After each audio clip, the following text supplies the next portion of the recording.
Hi. First I want to apologize for my voice. I'm a little sick. So it's gonna sound kind of weird. But the article that I read this week was called "Who Can Tell My Story" by Jacqueline Woodson, I think is how you say her name. She's also the author of the book we were supposed to read for this week, Brown Girl Dreaming. So in this article, she kind of starts out by discussing that there's different dialects of talking.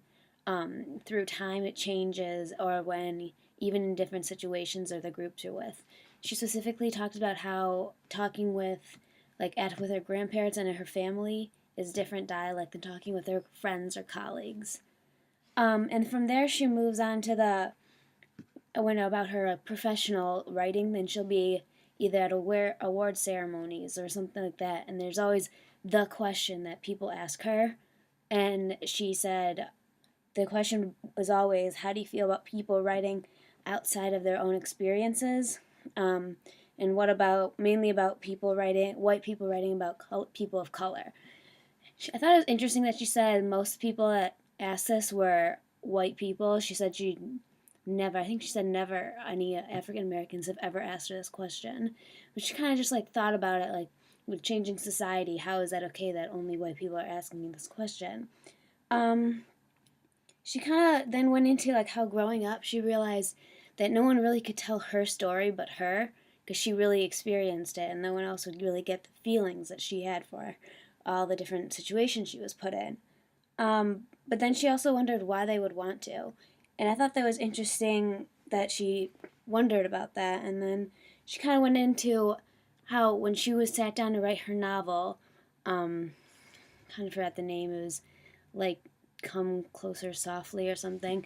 It was she was writing about two 15-year-olds, one African American boy, and then the girl was a white Jewish girl. And she kind of pondered about the fact that how can I write about this Jewish girl because I'm not Jewish.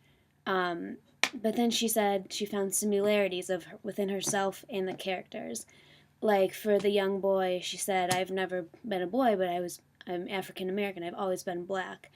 And then for the girl, she was a 15-year-old girl, and then her partner in real life is Jewish, and so she's immersed herself in her culture sometimes. She's been to the religious meetings and really understands more of the background. So she really thinks that she could really not have the first person on it, but she could write more